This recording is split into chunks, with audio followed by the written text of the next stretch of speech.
He said that Jesus Christ has risen, and he is the open door.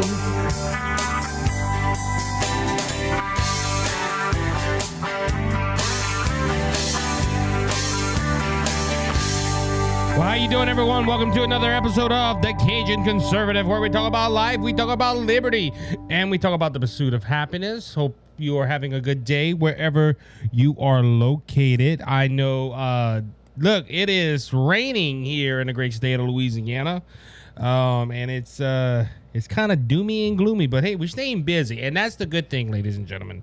You know, when you have a rainy day, it's not good for the normal dump truck driver as myself, but I thank the Lord that he went ahead and he gave us a job to where we could work in the weather and still make money. So I'm still working. As you know, I do not do this full time yet. See, I'm speaking in faith, ladies and gentlemen. I'm speaking in faith because your friendly neighborhood Cajun conservative, you know, making the world believe that Cajuns do have intelligence is, you know, I'm speaking in faith. One day I will be doing this full time, if not political, hopefully full-time ministry of some sort. But until then, I have to go ahead and make money, and I have to provide for my family, and I love to do it, ladies and gentlemen. I love doing what I do, dump truck driving. I remember growing up, I said I would never do it, and as faith came about, I am in the dump truck business now. So I'm working with my family. I have a unique situation to where I work with my dad and my in the family business. So, and you know, some days I can go ahead and just be with my family. I can work a half a day and I go hang out with my kids and all that good stuff. So, but one day, ladies and gentlemen, one day I will be a full-time commentator, doing this full-time. And, you know, a lot of people say you're dreaming big, Isaac, and I think you should dream big. And the American dream, that is dreaming big, ladies and gentlemen. And I just I'm just thankful. Maybe one day, who knows? You never know. You know, you don't know what the future might hold for this Cajun from the backwoods of Louisiana. But anyway, so guys, if this is your first time, thank you for listening to the Cajun Conservative. It's an honor and blessing to have you with us. If you can, please hit the subscribe button, follow button, or the subscribe button, follow button, or the like button. That is, I'm on Apple, Google, Spotify, Anchor. I'm on Amazon Music. Majority of your podcast platforms I am on. Go ahead and share with a friend. You can also find me on YouTube if you want to watch the video side of this. The video is also on Spotify, so if you're listening already on Spotify, you can just turn your phone to the side. My beautiful, handsome face will show up. And go ahead and check me out on Rumble, ladies and gentlemen. And look, go like me on Facebook. Go follow me on Truth Social, and go follow me on Twitter. The Cajun Show on Twitter. The Cajun Conservative on Truth Social, and at the Cajun Conservative on Facebook. You can find me real easy on there. Let's start hitting the media pages, guys. The social media pages, I want them to blow up. I want them to, you know, I want the world to know that I'm doing this. I don't want, you know, I'm not one of them conservatives that say, oh, I believe in the conservative way, but I'm not gonna tell it to anybody to make sure they don't get offended. There's a few reasons why somebody would get offended. And one would be because they know you're wrong, and how dare you even have a thought like that, or you're right and they're mad because they don't want they know you hit a nerve and they're right, so that's why they're offended. So, you know, I'm not one of them shy people, ladies and gentlemen. I will go out there and I will talk to people. And look, this morning I was at a gas station and saw a guy who was a bricklayer, and I started talking to him. I didn't know this guy. I never met him. Gave him one of our cars, talked to him about that, but just start talking to him. So I'm not shy, ladies and gentlemen. I will talk to anybody that would want to go ahead and talk to me. Anyway, so guys, let's start because I had all kind of stuff planned, but apparently some news broke from the January 6th committee. Now, listen to me good, my fellow conservatives and my friends here on the podcast. I never trusted the January 6th committee. When it was getting formed, now I'm going back, a year and a half ago, give or take. It happened after January 6th, and January 6th has been about a year and a half ago. So, but I never trusted it. The reason I never trusted it was because Nancy Pelosi. When Nancy Pelosi was putting this thing together, and she went ahead and got all her people involved with this January 6th committee. She asked Spicer. She asked all the. It's funny, the two managers of the Trump impeachment are on this committee. When she went ahead and asked Kevin McCarthy, the minority leader of the House of Representatives, to pick people, he picked, I believe, 9 Republicans. In that 9 Republicans was Jim Jordan and Jim Banks. Jim Jordan and Jim Banks are not shy that they backed up Donald Trump. Well, that ruffled Nancy Pelosi's feathers, and she said, well, if you put these men on the committee, they're going to be so biased for Trump that it's going to make this whole committee non-bipartisan. Now, ladies and gentlemen, after Kevin McCarthy did this, she picked Liz Cheney and that other rhino. It's funny how I can never think of his name. Kashnis, whatever his name is. We'll call him Ketchup. I don't care. But she picked these people. Now, both these Republicans on the House of Representatives voted to impeach Donald Trump. And if you remember when I came out with when they did this primetime hearing, to show the world that Donald Trump was evil and bad, and that Donald Trump single-handedly caused the insurrection upon the White House. I mean, not the White House, the Capitol. And you see this committee, and you're like, that in the primetime, the whole primetime thing was, this is a bipartisan group of leaders that are coming together and find out what happened on January 6th. Now, their end game, ladies and gentlemen, this is Liz Cheney has said this multiple times. Their end game is to give the DOJ, Merrick Garland, the proof to start a criminal investigation against Donald Trump to stop him from running in 2024. Why do I say this, ladies and gentlemen? Because this whole committee, you cannot cross-examine no witnesses, and we're going to prove the point right here why they don't want to do that. Because, ladies and gentlemen, on the 28th of June, which was Tuesday afternoon, all of a sudden, the January 6th committee came out and said, hey, we have to have a hearing. I think this was spur of the moment, ladies and gentlemen. And I like how the January 6th committee does this. They go ahead and they think they find something. They stop all their committees. They stop sitting in all their stuff that, ladies and gentlemen, this thing about this, okay? There's 7 Democrats and 2 Republicans on that January 6th committee. But when a bombshell, what would they think? Some bombshell evidence come, they put the country's agenda aside. The problems for the country, hey, we got to put it aside because we're going to go ahead and prove that Donald Trump caused the insurrection on January 6th. And it was like, I remember hearing this, they were like, well, they weren't supposed to have a meeting, but now they're having a meeting and it's at 12 o'clock. The world paused. Mainstream media wanted to know why the January 6th committee came together and had this meeting that wasn't planned, apparently.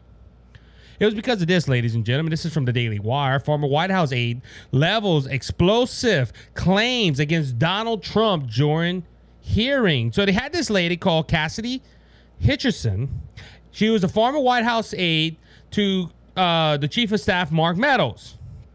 And look, ladies and gentlemen, she made some explosive claims against former President Donald Trump during her testimony Tuesday in front of the January 6th Select Committee. This is from the Daily Wire. Hutchinson, 25, claimed that Donald Trump on the day of the rally, which later turned into a riot, tried to get Secret Service to take him to the U.S. Capitol and then begin engaging when they would not do it because the area was not secure. Hutchinson claimed that Trump tried to grab a steering wheel of an armored presidential limousine and that Bobby English, who was the lead security detail, tried to tell him, "Sir, you need to get your hands off the steering wheel." Hutchinson claimed that Trump then lunged at the agent. Hutchinson claimed that Trump was furious. Then apparently many supporters did not want to enter the rally space on January 6th of 2021 because there were meter. That is the thing you go into where it's checking for metal, also known as mags. They were being used to screen for weapons. This is her take. "I don't effing care that they have weapons," Hutchinson claimed she heard Trump tell the Secret Service, they're not here to hurt me. Take the effing mags away. Let my people in. They can march to the Capitol. There were strong pushbacks to her claim online by many political rights who questioned whether some of her claims, like Trump grabbing the steering wheel, was even possible. Now, we're going to get into this, ladies and gentlemen, because there is another thing. Now, the mags and the grabbing of the steering wheel, and she also the most explosive thing, ladies and gentlemen. Donald Trump was so mad on January 6th that he threw a plate of food at the White House wall, and you can still see the ketchup stains in there. Ladies, a year and a half ago, you can still see the ketchup stains at the White House. Just think about this, ladies and gentlemen. And she also said she wrote a note, which we found out today was fake as well. But we're about to get to that. Now, ladies and gentlemen, this woman has come out of nowhere and said these claims. But we're going to still, I'm going to give a lot of credit to Dan Bongino. And Dan Bongino is, he is a former Secret Service man. He was not, and he said that today on this program, which it'll be a day after that Dan Bongino said he was not part of he was an agent. He wasn't part of the floor team or the uniform Secret Service. But now listen to this, ladies and gentlemen. We're going to start with a couple of her claims. Now the media is, but after, let me go like this. Let me go right here first. All right. I'm looking at my notes. After this testimony, after I just said, the media blew up. Even Fox News. Ladies and gentlemen, I use Fox News. I use Fox News on a daily basis. Now, funny how we talking about this breaking story. The January 6th committee subpoenaed former White House counsel Pat Capelloni. I guess that's his last name. I don't know. After Tuesday's blockbuster testimony from X8. I'm going to have to save that story. I'm going to have to go. But now, look, on this point, look, I was just saying, the media is raving this blockbuster news story that Donald Trump became a fanatic. Donald Trump was insane. Now, ladies and gentlemen, the media is saying this, even Fox News. Washington Post just said, now, January 6th committee is using this to subpoena other people. Haven't they been saying this for the last 7 years against Donald Trump? Ladies and gentlemen, this whole piece right here is this woman lied under oath. She should be put in jail. Why do I say that, ladies and gentlemen? Because listen to this. Reports reveal top Secret Service agent's story of what happened inside the car with Trump. This is from the Daily Wire. Former President Donald Trump, lead Secret Service agent, is reporting ready to testify. That testimony given by former White House staffer on Wednesday to the January 6th House Select Committee is false. Now this is now you might be saying, "Oh, Isaac, come on, this is the Daily Wire." Well, hold on. How many of y'all know who Pete Alexander is? Well, let me tell you. NBC new chief White House correspondent Peter Alexander. So this is from a left-wing media. A source, he tweeted, a source close to the Secret Service tells me that both Bobby English, the lead agent, and the presidential limousine SUV driver are prepared to testify under oath that neither men were assaulted and that Trump never lunged for a steering wheel. Now, remember, this is going, I'm going to repeat myself because she said Donald Trump was so infringed at these people that he assaulted. Oh, Donald Trump he insulted these men. Oh, he's a nut. He took whole power. But these Secret Service agents said, no, that never happened. Also, the Secret Service on Breitbart reported that the Secret Service was not asked to confirm Cassidy Hutchinson's January 6th story. Ladies and gentlemen, the Secret Service said we weren't asked.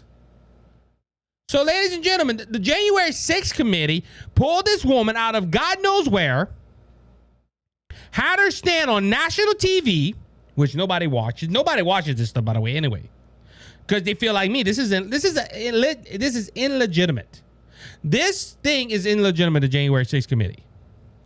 But the Secret Service, and look, this is a big investigation. These knuckleheads, these 9 knuckleheads on this committee, could have at least asked the Secret Service, hey, if this is true, because if I'm not mistaken, they pulled the the Secret Service is helping with January 6th. But they couldn't confirm it. They said it is a confirmed. It wasn't true. Also, ladies and gentlemen, she bombshell evidence that she was that Donald Trump knew that the January 6th rioters had weapons and he wanted them to go through the mags. Now, Dan Bongino said that every president does this. They try to get crowd sides and they try to make it a way to where they can get rid of these things to get more people inside. This is Dan Bongino saying, look, ladies and gentlemen, how can I say, tongue tied right here. I was never part of law enforcement and I probably never will. I was never a Secret Service agent, and I never will be.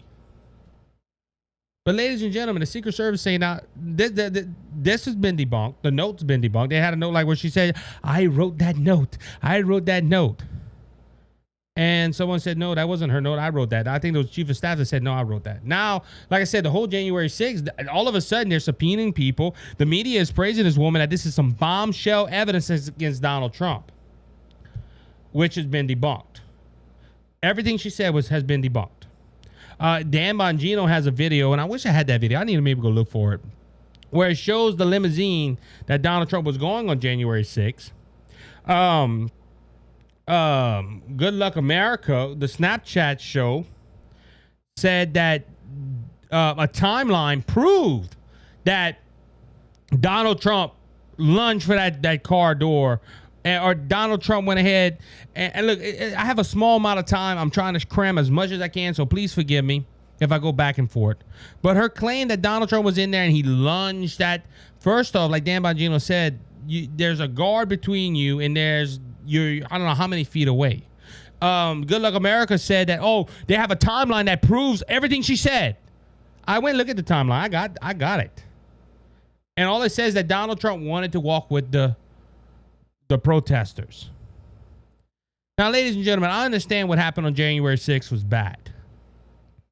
But, ladies and gentlemen, this whole thing right here, this January 6th committee, look, and to be fair, I think if Nancy Pelosi would have let Kevin McCarthy pick the Republicans of his choice, I wouldn't have said anything. Because at least you would have had some people asking questions. You can't even, look, the committee don't even ask these people nothing. Ladies and gentlemen, the committee can't ask nothing. It's easy to prove when you don't have a defense to defend against. When the prosecutor has free range to throw its evidence. If you watch the January 6th committee without looking back, or you listen to a podcast seeing what happened, you wouldn't know none of this was false.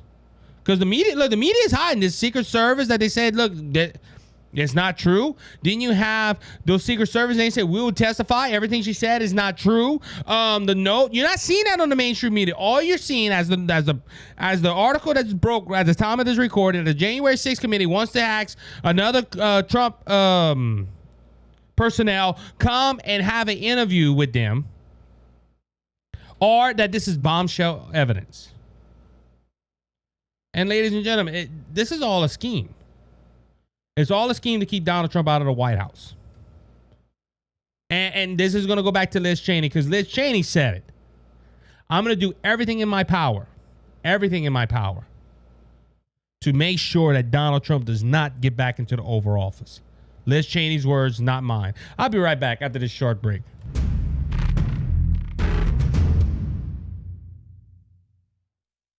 How you doing, everyone? Isaac here. I'm the Cajun Conservative, and I want to thank Brother Lanny Hayes from Hayes' Dump Truck Service for their generous support of the Cajun Conservative and Brothers Just Searching. Hayes' Dump Truck Service serves the Lafayette and surrounding areas.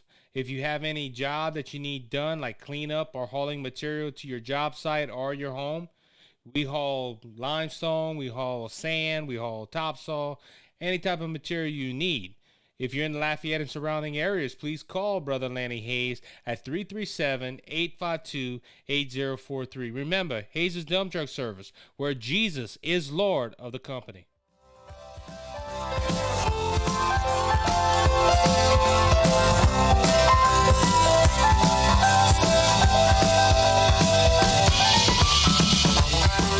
All right, everybody, welcome back to the second segment of this episode of the Cajun Conservative.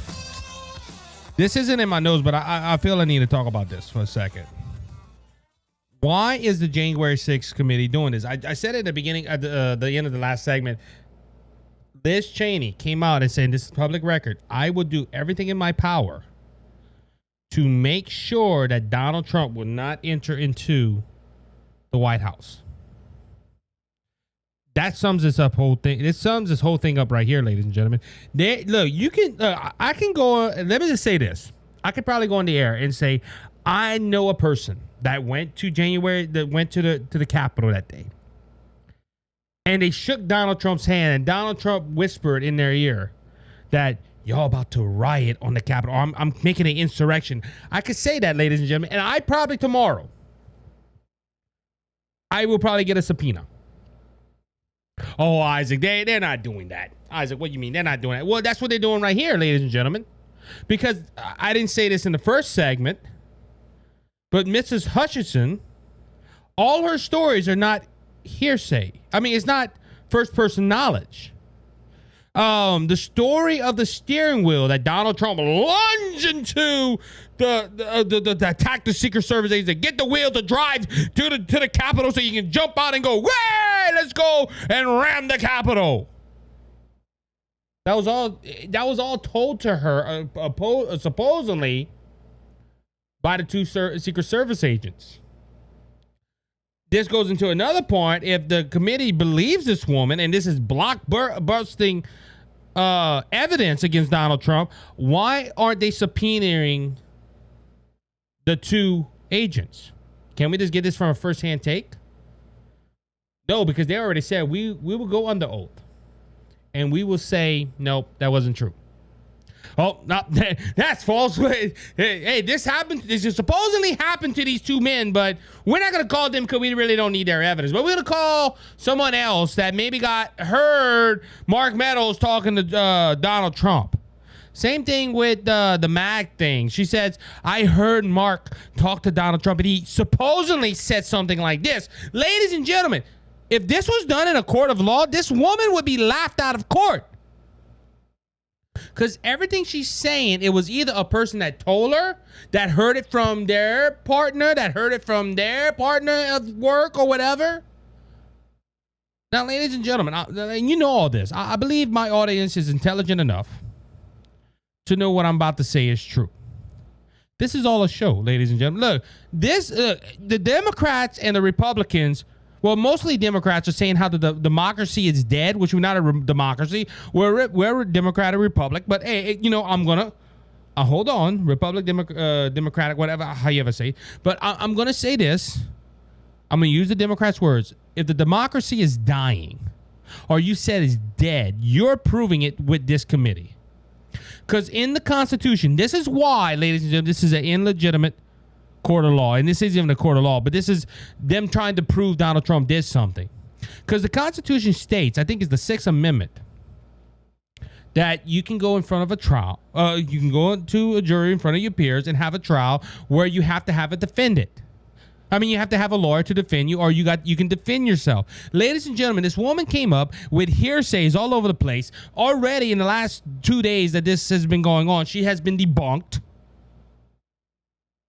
But we're gonna keep it on, ladies and gentlemen. We're gonna keep asking people to come because Nancy Pelosi's the head of the House and Senate. Of the House. And she put this sham committee together Oh, for to be bipartisan. No, no, you use this.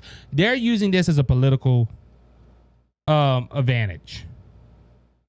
Ladies and gentlemen, they're trying to keep Donald Trump out of the White House. Now, look, ladies and gentlemen, you know, I think I've said this already over the podcast. I hope Donald Trump don't run.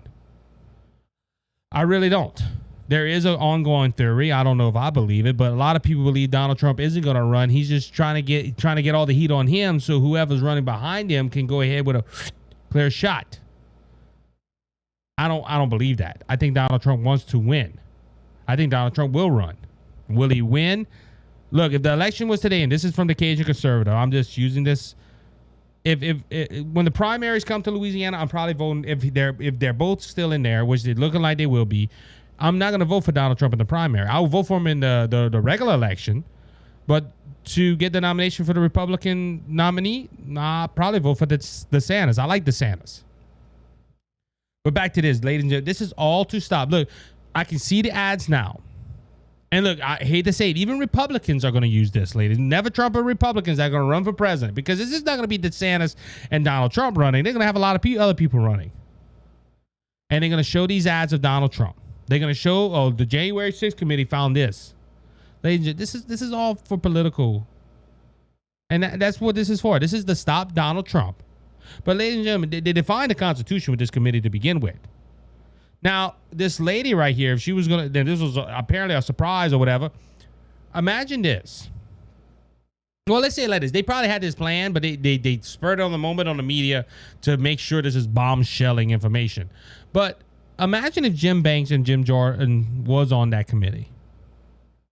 And they had a chance to, because if they had a chance to go ahead and to question the witness and to defend Donald Trump, do you think they would have tore the story apart, ladies and gentlemen? Because a real committee hearing, because the chairman, I can't think of it, Hertzman or whatever his name is, the committee chairman of that board, said when he did the primetime, I remember watching, he said, I want America to see. I think it was him. Or no, correction. Maybe it was a new thing. They said they're finally starting to see what a committee hearing's like. No, ladies and gentlemen, normally on committee hearings, you have a couple of hours of testimony. Then you have the Republicans and the Democrats having at least 5 minutes with the witness and asking questions. But ladies and gentlemen, this woman, did you sure you heard that? Oh, okay. Ladies, this lady didn't have no first-hand knowledge. She was hearing this all secondhand. And like I said, look, they want the Justice Department to look into this. If they would go ahead and do this, Donald Trump would have a really good day in office, in court, because the defense would cut this up, ladies and gentlemen. Anyway, I want to go ahead and move on to, because the Supreme Court this week, ladies and gentlemen, look, this past week and a half with Roe being turned over, them protecting our Second Amendment right, the court has really been hit hard. And we're about to talk about some other decisions that really impact us in this country. But there is a lot of protests going on because of Roe versus Wade. And one of these protests is women threatening to go on a sex strike. This is from the Daily Caller. Women are threatened to not have sex with men in protest of the Supreme Court decision to overturn Roe v. Wade as pro-choice supporters continue to rally through the weekend. This article was on the 26th of June. That was Sunday. Ladies and gentlemen, for years, the pro-choicers, pro-lifers like myself and many others, would tell people, you cannot, you're talking about having abortions. Why don't you just wear protection or take something to not get pregnant, and you wouldn't have to have an abortion? And ladies and gentlemen, this goes around my whole theory of how abortion is by convenience. You see, and I probably got some young audience. I know a few of my young people from youth group like to listen to this because they're politically inclined. So I'm trying to be as G as possible. But women and men like to freestyle it. Let's just go ahead and do it without protection. be intimate without protection. And this is the convenient part coming. If I get pregnant, I'll just go to the abortion clinic. And for years, pro-lifers like myself have said, well, why don't you just go ahead and protect? So and this is a threat. Ladies and gentlemen, pro-choice, pro-life women are going to go ahead and be intimate with their husbands. Just plain and simple. Now, even the funniest thing around this, though, too, ladies and gentlemen, I've had a debate with the Do Connect podcast already about this, and they brought this up. Well, why don't men get vasectomies? If women can't choose, men can't have babies, why don't they have a vasectomy? This is happening, ladies and gentlemen. Men are saying, I'm protesting not to have children, so for Roe versus Wade, so I'm going to go ahead and have a vasectomy. And first off, this whole knowledge of it is reversible, it depends. There's 3 types of vasectomies you can get. Oh, how you know that? I've been through the process already. I'm not trying to spew out my business, but I'm just trying to say the point. There's three procedures on a vasectomy. I think only one is reversible. This whole nonsense that, if you get a vasectomy, it's going to be reversible if you want to have kids. That's a good way to protest. No, you're doing something that we've been saying for a while. Instead of talking about abortion and having abortion for convenience, just protect or do something that you don't have kids. And ladies and gentlemen, it's happening. And I don't know, ladies and gentlemen, to be honest with you, how women going on this strike not to be intimate with their significant other is really going to turn over the court. It's all going to be left is doing it. And guess what? They're the ones for the abortion. So guess what? They're not going to, life is saved already because people are not going to do something to get them pregnant because, I have the convenience. I can go down the road to Planned Parenthood. Now they have to watch, ladies and gentlemen. I laughed at this, ladies and gentlemen. I did. I told my wife about this. And I told her about men protesting by having vasectomies. We laughed because pro-lifers have been saying this. Look, just do something where you don't get pregnant so you don't take innocent life. Now, because of the decision, hey, we're not going to do it. No, that's a good way to protest. But anyway, I wanted to start off this segment because this protest with Roe versus Wade is still going on. Louisiana judge blocked enforcement of abortion ban. Listen to this, ladies. This is on Roe versus Wade. So a Louisiana judge in New Orleans, and this is a liberal judge. This is from our friends at KPEL 96.5. Give them some free publicity. The fall of Roe v. Wade shifted the battleground over abortion to courthouse around the country Monday as one side slate quickly to enhance statewide bans and the other tried to block at least delay such measures. So what it was in Louisiana on Monday, a judge in New Orleans, a liberal city and a conservative state, temporarily blocked the enforcement of the statewide abortion ban that was designed to automatically go into effect when Roe fell after the abortion right activists argued that the law is unclear. Ladies and gentlemen, what's unclear about it? You can't have an abortion in Louisiana. But this judge, now they're having a hearing on July 8th, next month. And the Attorney General, Jeff Landry, one of my favorite politicians in this state, has said he's going to go ahead and fight this. Ladies and gentlemen, this trigger law was written years and years ago. I believe in 2006 they revised it. But a Louisiana judge, and this is the second time a judge has done this to us, ladies and gentlemen. The news broke that the Supreme Court, we can talk about it right here, also went ahead and reinstated our constitutional maps for the state of Louisiana because a Louisiana judge appointed by a president that was a Democrat and a liberal, and Shelley Dick, that's her name. Shelley Dick said, I'm an independent. But everything she votes on is for the left. And this woman went ahead and shut down our congressional district maps for this year after the census because she thought that there needed to be a secondary district, a minority district, or in their terms, black district. And just so happened the governor wanted it. Now the Supreme Court said, hey, no, y'all know this until we know what's going to happen in Alabama because they're having a fight with Alabama with the congressional maps. They said, no, that map's going to stand. Ladies and gentlemen, it should have, because there was nothing wrong with it. But again, here in the state of Louisiana, we have a judge that is liberal, thinking they can make laws. The Supreme Court last week said no more, not no more abortions, because correction, there are still abortions in the nation, with states like California and all that. But the Supreme Court came and said the state has the option to keep it, restrict it, or get rid of it. Louisiana is one of the 13 states that have gotten rid of it, but a Louisiana judge, that's a liberal, thinks he can override the state's the Supreme Court and our state legislators. Now, I'm thinking this is going to get thrown out. But ladies and gentlemen, this is... And look, which law? You can ask that judge, which law? There's two laws one was signed in this year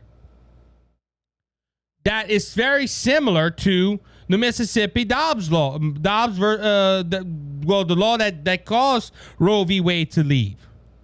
But all of a sudden, ladies and gentlemen, and this is what gets me about my state, ladies. You know what? I love my state. I love the state of Louisiana. The state of Louisiana has some of the greatest food, some of the greatest people, some of the greatest scenery. If you ever can come to Louisiana, come to the Chaffalay Basin, go to New Orleans, go to Baton Rouge. These places are tourist attractions. I love my state, ladies and gentlemen. But when boneheaded idiots that call themselves politicians in the state do something like this, I'm like, how? How are we able to arrest state? Just my opinion. But anyway, I went off the mark. I was talking about the Supreme Court, but we did have another victory, ladies and gentlemen. I've been watching this. A high school football coach scores big at the Supreme Court over post-game prayer, ladies and gentlemen. I just mentioned that the Supreme Court protected our Second Amendment. They protect they protect the right to life. Now they have protected our First Amendment right. The Supreme Court handed a big win to former Washington High School football coach who lost his job over reciting a prayer on the 50-yard line after every game. The issue was whether a public school employee praying alone, but in view of the student, was engaging in unprotected government speech.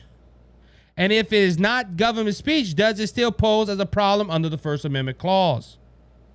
The Supreme Court ruled Monday in 6-3 decision that the answer to both questions is no. So what the story is that this coach went ahead and started praying on the 50-yard line, reciting a prayer. Some of the football players saw it, went and engaged with him and talked with him and prayed with him, and they started praying at the 50-yard line. Of course, the ACLU and other liberal and anti-God atheists went ahead and said, that's not right. Y'all need to stop. But the Supreme Court said, no, it's perfectly legal. You can do it. Now, this is all leading to, they're going to have prayer in school. And it's funny. I heard Michael Knowles. I listen to Michael Knowles every so often. And Michael Knowles said this. Somebody, I can't think of the person, went on Twitter and said, now the Christians have this. I bet you're going to argue now because I bet you don't want Muslims to pray, Buddhists to pray, and all that. And all the conservatives are like, it's in this First Amendment right. They can do it. Ladies and gentlemen, and I'm going to be talking about something in the third segment that happened to me this week with a friend that I'm going to call Mr. Leftist. But it's kind of funny that they want to throw prayer out of school, but they will allow all this stuff. But us conservatives never asked for not to have certain prayers in school. We wish prayer to God was the only thing, but at the same time, we're not activating. We're not protesting. We're not asking for just one particular group of people to worship. The Constitution gives under the First Amendment that everybody has the right to have can have the freedom of worship. But the left is really shocking with this, ladies and gentlemen. Also, the Supreme Court this week shot down a law in New York City and New York State that stopped allowing non-citizens to vote, ladies. I remember when this case first came about that they were allowing non-citizens. The New York City law said, "Hey, we're gonna let non-citizens vote. If you live in this country, don't worry about it. Go vote." Go vote for the next senator. Go vote for the next congressman. Go vote for the president of the United States. We're gonna count your vote.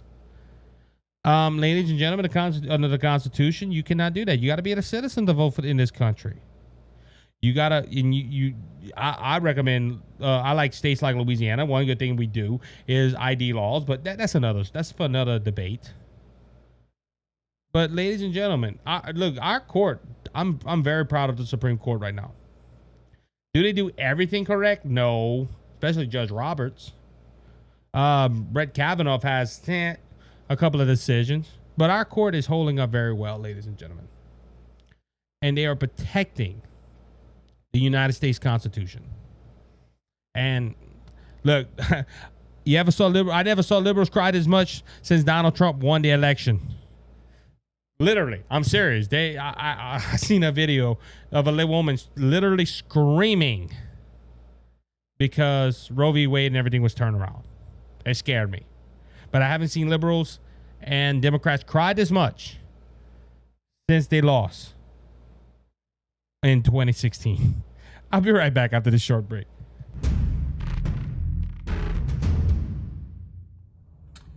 Cheers and good on you, boys and girls. My name is Scott Ford, and I have a show on Rumble. It's the Scott Ford Show, all in one word, the Scott Ford Show, and it's on Rumble. And I also have a motivational success show on YouTube.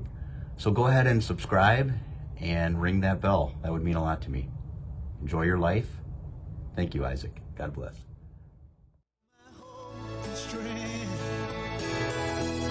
You're my peace of mind when this old world seems to get me down. All right, everybody, welcome back to the third and final segment of this episode of the Cajun Conservative Show. So I'm going to be honest with you guys. I'm having a good time tonight. The last two episodes, I don't know why I kind of struggled. But I went ahead and I sat down before jumping behind the microphone tonight and just said, Lord, please help me. Fill me with your Holy Spirit and let me get going. And I'm going to be honest with you. I'm having fun tonight because it might be more prepared than normal or whatever, but I'm having fun. And that's what this is about, ladies and gentlemen. It's about telling you the truth, exposing the lies, and having fun. And I'm just excited. And look, thank you, everyone, for continue listening. It is an honor and a blessing, as I say always. So we got a report this week that California Attorney General leaked names and addresses of gun owners in the state of California. I heard, like I said earlier, I was listening to Dan Bongino, and he said that this probably wasn't done by accident. It's a good thing, though, because, ladies and gentlemen, do you think, this list came out and the criminals are looking to go try to rob or pillage or whatever, and they're going to have it. They're going to have the list, and they're going to have it, has a gun. Oh, we're going to go rob them. They got a gun. No, ladies and gentlemen, they got a gun. We're not going there. They got a gun. Nope. They don't have a gun. Maybe. Now, I don't know why this was done, ladies and gentlemen. Like I said, there is a reason why, and it was done by accident. That's what they say. The files leaked from a database included the home address, full names, and date of birth of every gun owner in the state. So this ain't just concealed weapons. This is everyone. According to the reload, the leak include private information of 244 judges and 420 reserve officers, in addition to thousands of private citizens. The outlet reported that social media posts confirmed the leak revealed data from a assault weapon registry as well. Now, the California Attorney General Rob Benta issued a press release Monday announcing new and updated firearm data available through the California Department of Justice 2022 firearm dashboard. Now, like I said, ladies and gentlemen, this was a mistake. But like I said, there is some advantages to this. Because, like I said, nope, we're not going to rob them. Why? They got a gun. Nope, we're not going to them. They're out. This way. Rich people, they don't have a gun. Okay. A lot of people, and like I said, that's my take on that. That's my take on that. Also, this week, unfortunately, we had a bad incident in Texas where there was some immigrants that were in a tractor trailer or an 18-wheeler. That's how I would call it.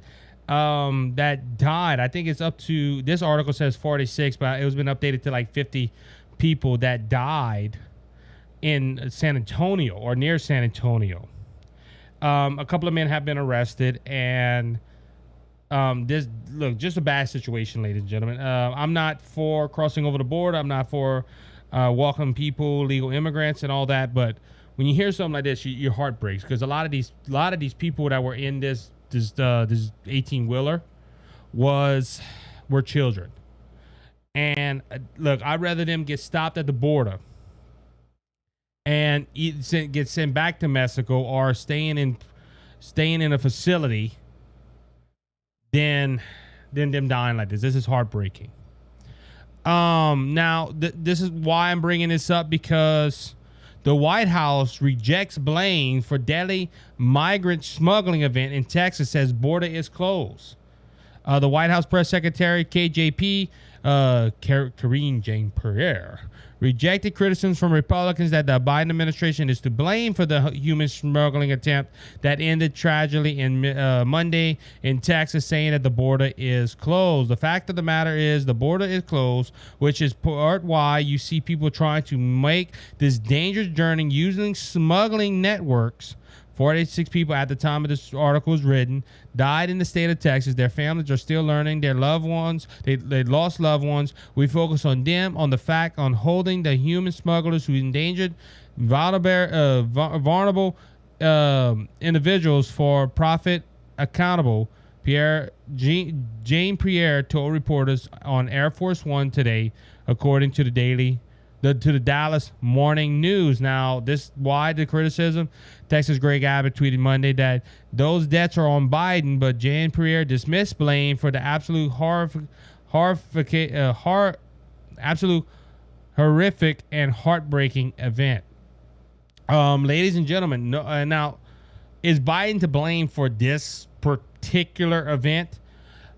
I would say yes and no.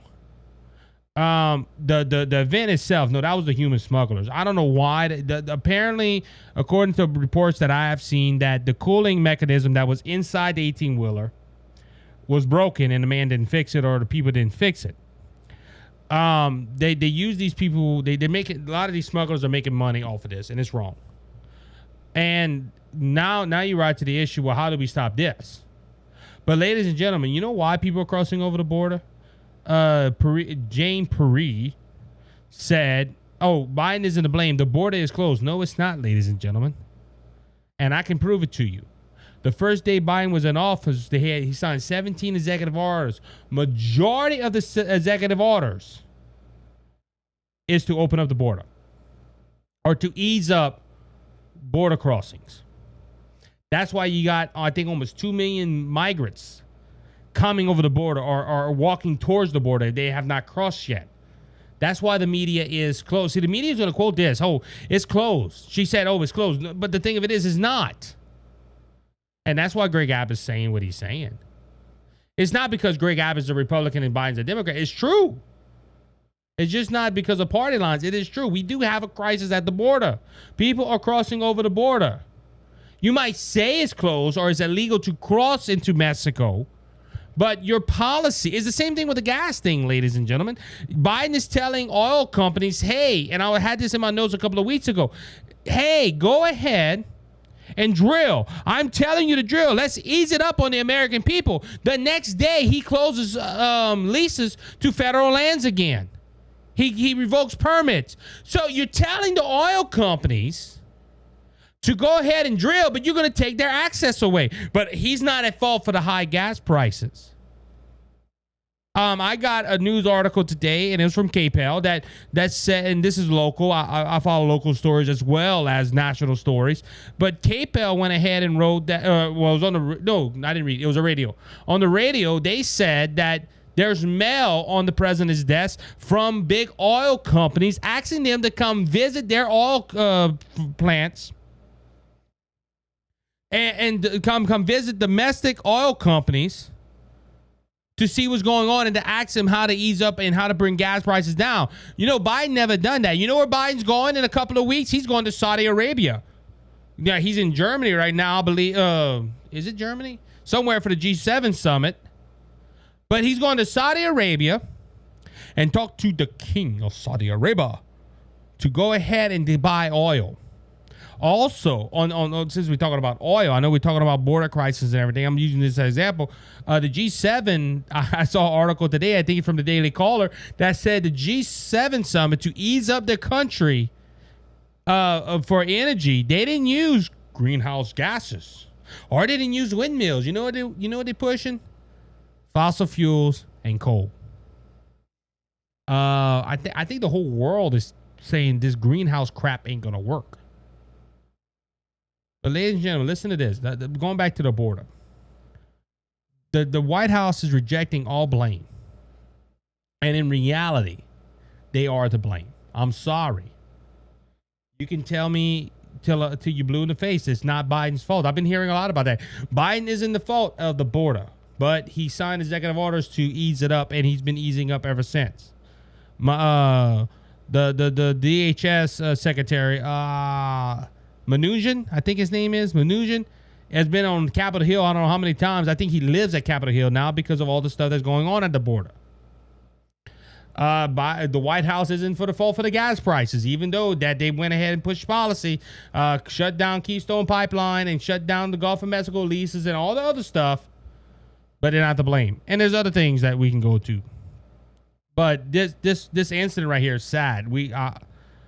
I think we need to protect people like this. Because, like I said, 50-some people died because of people's greed. Now we need to focus, like I said, we need to focus on this, on all the other problems we have in our nation. All right, guys, so I'm going to close up this podcast with a story of me this week. And the reason I'm saying this is because Roe v. Wade, I talked about it in the second segment, has brought up a lot of tension.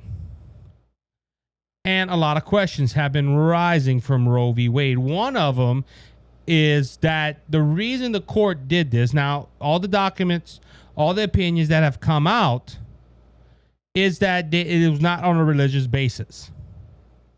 The Supreme Court mainly focused their decision to overturn Roe v. Wade on the constitutionality of it.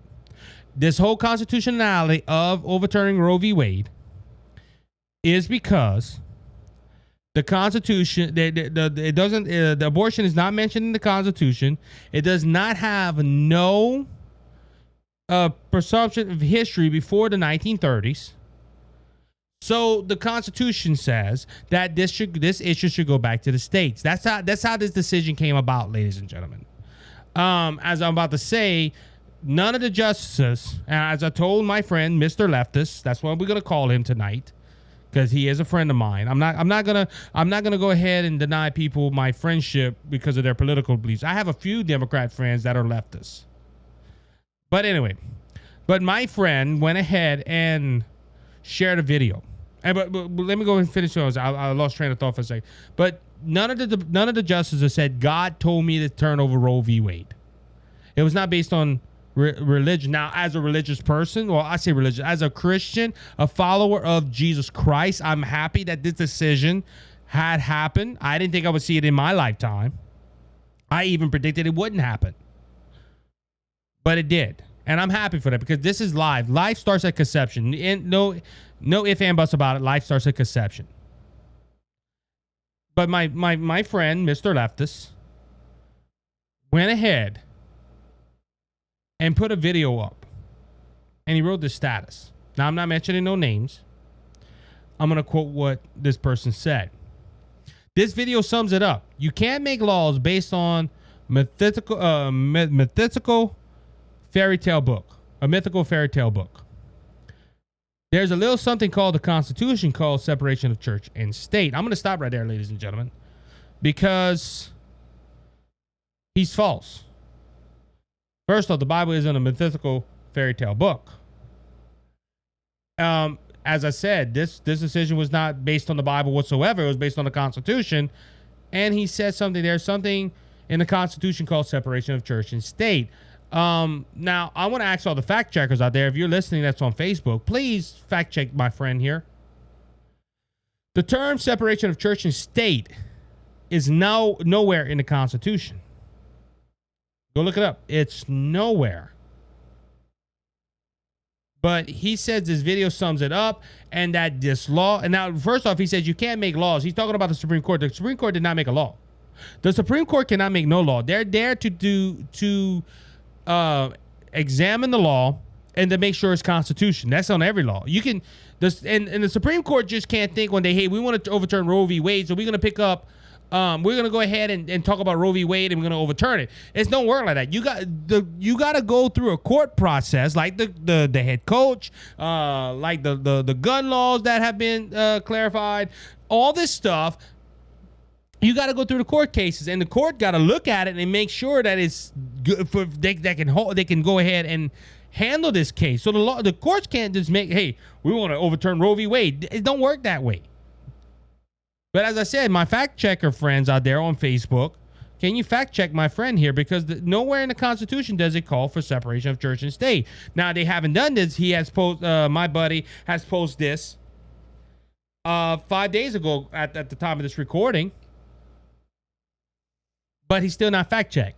Meanwhile, on my Facebook page, the Cajun Conservative, I share 2 memes about inflation and gas prices. One was a SpongeBob, out of all places, SpongeBob meme where Mr. Crab is crying at a gravesite and it says something inflation, whatever. And I got fact checked because apparently Biden didn't cause inflation, or inflation wasn't at a certain percentage. I got fact checked, which it was the fact checkers didn't know what they're talking about because it was at that percentage. The next one was a meme about. It was at a 7-Eleven store, and the gas price at the bottom was 7-Eleven, and all it said is they prophesied. Their prophecy finally came through. I got fact checked for that, ladies and gentlemen. These are memes. These are jokes. But my friend here, Mr. Leftist, went ahead and said the Constitution called for separation of church and state. Never does. Now, this conversation didn't get heated, in my opinion. But, ladies and gentlemen, I am the Cajun Conservative, and I like throwing 2 cents here. And, if you're a friend with me on Facebook, my personal page, and you possibly know who I'm talking about, don't go look up the conversation we're about to have.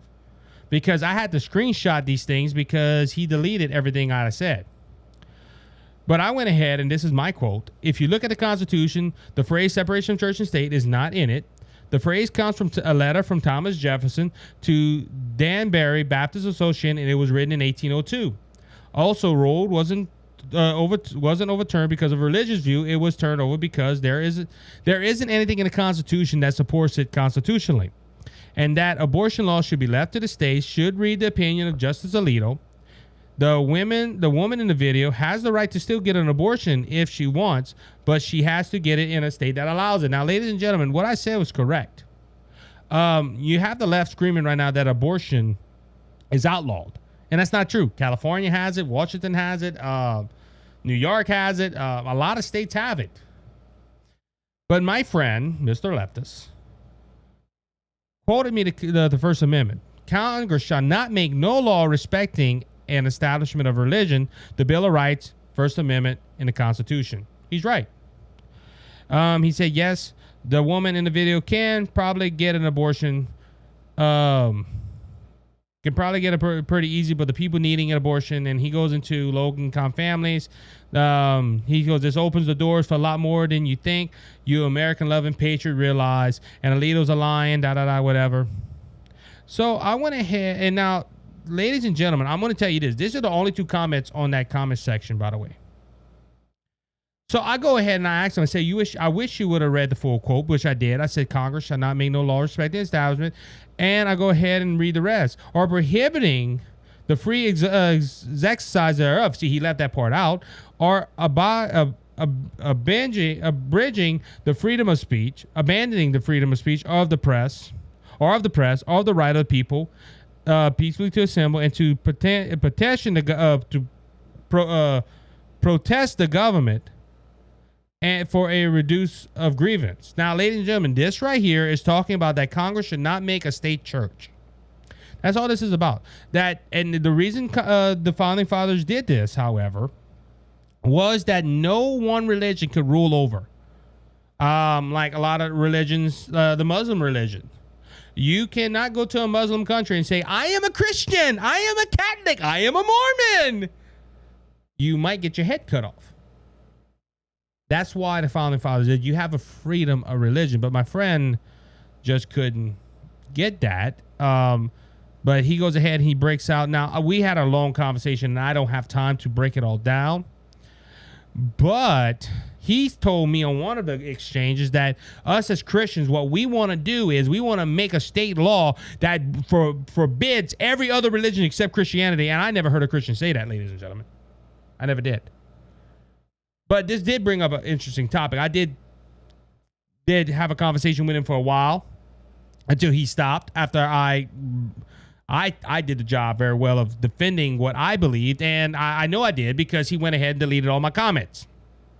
Besides the one him telling me that the First Amendment says that Congress shall not make a law to favor one religion, and he stopped right there because apparently in my friend Mr. Lefter's mind, this is how you show that you are smarter than somebody else by cutting off all the other points that I made, and I proved because he didn't have nothing to say after it. And look, ladies and gentlemen, this ain't the first time. I mentioned Do Connect podcasts earlier. They did the same thing to me. I went ahead and on their podcast, I proved my point. They didn't know what to say after that, and guess what? They trashed me the next episode. So this is how the left does. If they can't win the argument, which they normally can't, they either delete the comments that make them look like they don't know what they're talking about, to how they makes them look like they know what they're talking about, or they go ahead and they trash you. And this is how they instantly go. But anyway, this raises up a whole question. I'm going to have to wrap this up. Separation of church and state. Ladies and gentlemen, the founding fathers went ahead and they were good God-fearing men. When they wrote that document, they didn't want not one church taking over. But this phrase of separation of church and state is argument right now on that this is why Roe was turned over. And it's not true, ladies and gentlemen. Roe was not turned over because of religious views. I'm gonna go ahead and quote my good friends from Culper's Canteen Cup, which I've listened to their podcast, and I recommend everyone to go do it. But on Culper's Canteen Cup, they said this. You know, this really isn't a victory for pro-life. It is and it isn't. Yes, lives are going to be saved in states all across the country that are banning abortion. But there's going to be a lot of states that are going to amp it up to the time of birth. And that's horrifying, but it can happen. It's left up to the states. That's just one step. Now, I have a report that Republicans are looking at a 15-week ban on abortion. If that's the case, great. It's going to be up to the state if they want to ban it or not, but the federal regulation is probably going to be 15 weeks. And I promise you that's going to go to the Supreme Court because they're going to go ahead and say, well, y'all overturned Roe v. Wade saying it's up to the states. Now the Republicans are putting a ban on on a restriction on us as a state. It's going to happen, ladies and gentlemen. But and look, I'm not dogging it. I'm glad that Roe v. Wade is gone. It is one of the greatest things in history. It is going to save lives. But yes, it was a victory for life. But at the same time, it was not based on religion. There was no religion influence with this decision. And my friend, I proved that to my friend, Mr. Leftist. And what he does to prove his point, to make his people see that he's a little smarter than me, he deletes all my comments. That's how the left does. And that's a personal experience. I don't know if you had that experience. But look, ladies and gentlemen, all jokes aside, I did have someone call me and say, great job. We read it. You did a good job. And they told me, they encouraged me to keep the faith, preach the gospel, and stand up for truth, and spend time with the Lord. And that's what we need to do as a nation. We need to go ahead and get back to God. We do need to get back to God. And he bring this up, and not even that, you're always saying people need. I said, we have the freedom of religion to express ourselves. We have the freedom of speech to express ourselves, our belief in God, and that we believe America should have them like he has. And I tell that to every atheist. You have the right to go on every podcast. You have the right to go on every YouTube. You have everything. You can go ahead and go on any platform and talk about how God isn't real. You have that freedom. But one day we're all going to die, and one day we're going to find out what's the truth. If it's an atheist, it's true. Well, look, I lived this life. I lived a moral life, but I trust Jesus because I love Jesus. I had a personal experience with Jesus, and I'm going to heaven because I love the Lord. This life is going to give me rewards. If this ain't true, well, then, hey, I believe what I wanted to believe, and I'm going to go straight to the ground. I'm going to be eaten by worms. But on that note, like I said, this nation needs to get back to God. This nation needs to find Jesus Christ. And I think this is maybe one way we're starting to see mercies of God on us. On that note, I want to thank you for listening to the Cajun Conservative Show. It's an honor and a blessing for you to be with me here again tonight. Until next time, be blessed, be encouraged. Remember, Jesus Christ is coming back, and he's coming back soon. So don't be faint of heart, because Jesus has overcome the world. If you want to know Jesus as your personal Lord and Savior, send me a message on Facebook. Send me an email at thecajunconservative5@gmail.com, and I'll tell you how to make Jesus your eternal Savior and make heaven your home for all eternity. So until next time, be blessed, be encouraged, and you have a good one. See you next episode. He said that Jesus Christ has risen, and he